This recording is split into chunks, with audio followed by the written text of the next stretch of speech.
Biologi tingkatan 4, bab 6, pembahagian sel. Video bahagian 5, mitosis dan sitokinesis. Dalam video keempat, kita dah belajar sampai peringkat interfasa. Interfasa ialah fasa persediaan sebelum sel membahagi.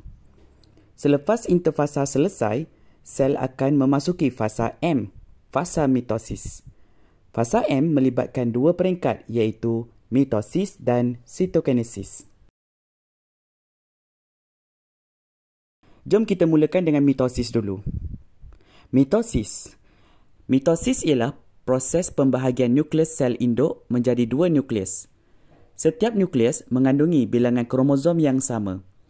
Kandungan genetik kromosom juga sama dengan nukleus sel induk. Bilangan dan kandungan genetik setiap nukleus yang terhasil adalah seiras atau sama. Mitosis melibatkan 4 peringkat iaitu profasa, metafasa, anafasa dan telofasa. P profasa, M metafasa, A anafasa dan T telofasa. P mat atau Pak mat. Profasa, metafasa, anafasa dan telofasa. Profasa, metafasa, anafasa dan telofasa. Fasa pertama, profasa. Semasa permulaan profasa, kromosom sel dalam bentuk kromatin, iaitu kromosom yang panjang dan halus menyerupai bebenang. Dua kromatin terikat pada sentroma. Peringkat profasa menyaksikan kromatin mula memendek dan menebal bagi membentuk kromosom yang dipanggil kromatid kembar. Kromatid kembar terdiri daripada dua bebenang seiras yang terhasil semasa fasa S dalam interfasa. Kromatid kembar dapat dilihat menerusi mikroskop cahaya. Kromatid kembar ini dilukis seperti bentuk huruf X atau bentuk rama-rama. Kedua-dua kromatid kembar terikat di sentroma. Seterusnya, membran nukleus yang menempatkan kromatid kembar mula terurai atau hilang.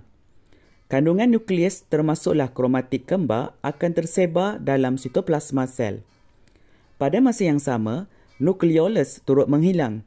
Sentriol pula terbentuk dan mula berpindah ke kutub bertentangan. Sentriol ini menghasilkan gentian seperti bebenang yang dipanggil gentian gelendong. Apabila sentriol berada di kutub bertentangan dan gentian gelendong pula melekat dan mengawal pergerakan kromatid kembar, profasa dikatakan telah berakhir.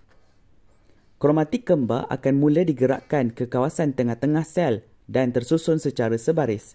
Tamatlah fasa profasa dan memulakan fasa metafasa. Mari kita ulang balik apa yang kita akan perhatikan semasa profasa. Pertama, kromatin memendek dan menebal bagi membentuk kromatid kembar. Kedua, membran nukleus terurai. Ketiga, sentriol terbentuk dan bergerak ke kutub bertentangan. Keempat, gentian gelendong terbentuk dan melekat pada sentroma kromatid kembar. Kelima, nukleolus menghilang.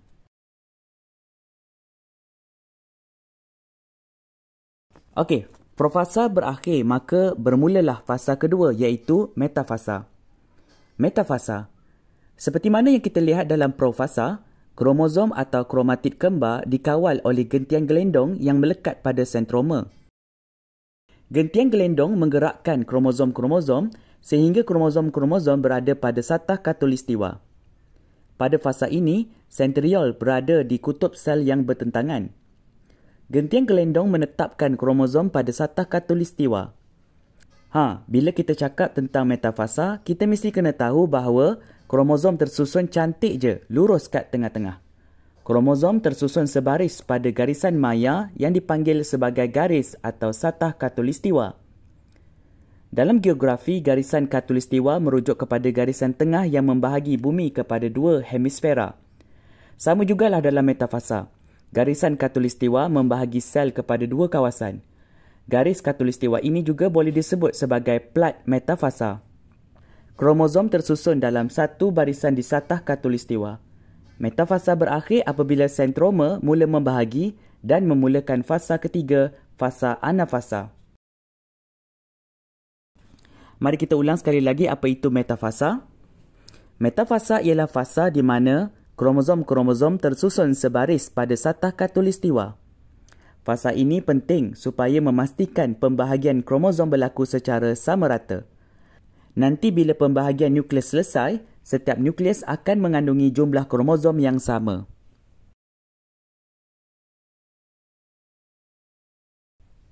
Metafasa berakhir apabila sentroma mula membahagi dan memulakan fasa ketiga, fasa anafasa. Anafasa. Ini adalah keadaan sel ketika metafasa. Anafasa bermula apabila sentroma mula membahagi dan memisahkan kromatik kembar. Dalam metafasa, kromosom beratur sebaris pada satah khatulistiwa. Gentian gelendong masih melekat pada sentroma. Bila gentian gelendong ini memendek dan mengecut, sentroma tadi akan terputus dan membahagi dua. Jadi, kromatik kembar berpisah. Gentian gelendong memendek, mengecut dan kromatik kembar tertarik ke kutub sel yang bertentangan. Anafasa berakhir apabila kromatik sampai ke kutub sel. Kromatik tadi akan ditarik ke kutub bertentangan dan berakhir apabila kromatik tadi sampai ke kutub bertentangan. Maksudnya, sekarang kita ada dua grup kromosom di dua kawasan yang berbeza. Fasa anafasa mengasingkan kromosom kepada dua. Dengan erti kata lain, fasa anafasa mengasingkan kromosom kepada dua. Kita ulang sekali lagi. Anafasa bermula apabila sentroma mula membahagi dan memisahkan kromatik kembar. Gentian gelendong memendek dan mengecut. Sentroma tadi akan terputus atau membahagi dua. Jadi, kromatik kembar berpisah. Gentian gelendong memendek, mengecut dan kromatik kembar tertarik ke kutub sel yang bertentangan. Anafasa berakhir apabila kromatik sampai ke kutub sel.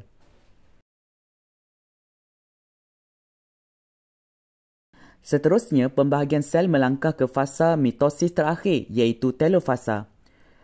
Dalam telofasa, kromatid atau kromosom telah terbahagi kepada dua dan berada di dua kawasan kutub sel yang bertentangan.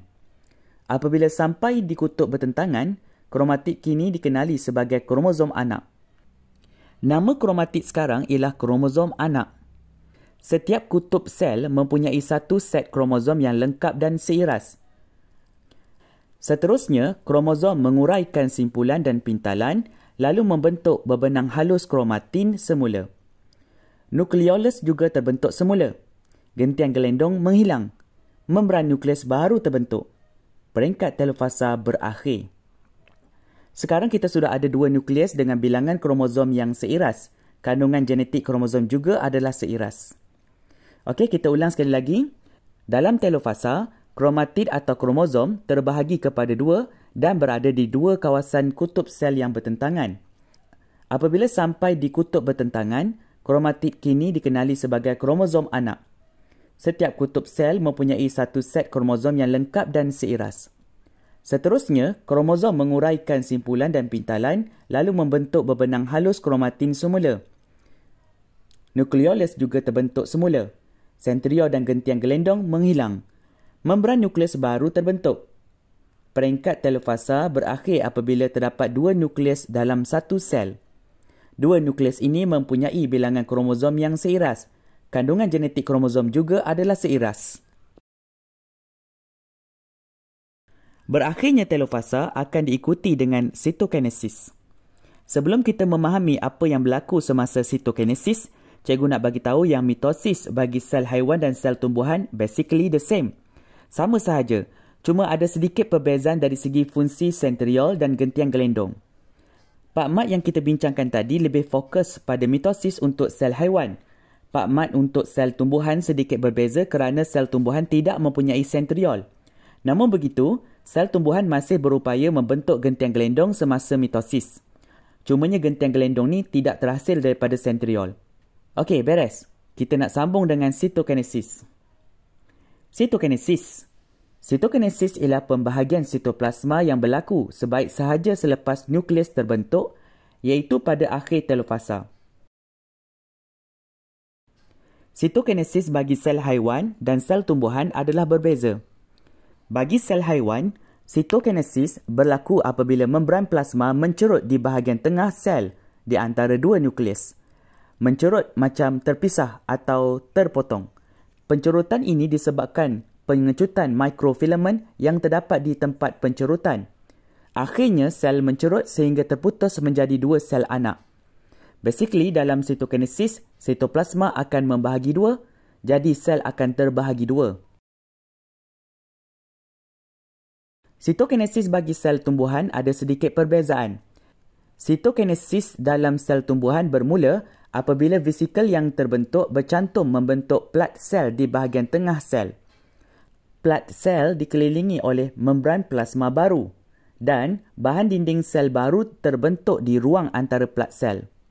Plat sel berkembang ke arah luar sehingga bercantum dengan membran plasma. Pada akhir sitokinesis, gentian selulosa dihasilkan oleh sel untuk menguatkan dinding sel baru. Dua sel anak terbentuk. Setiap sel anak berkeadaan diploid. Okey, tamatlah video kelima.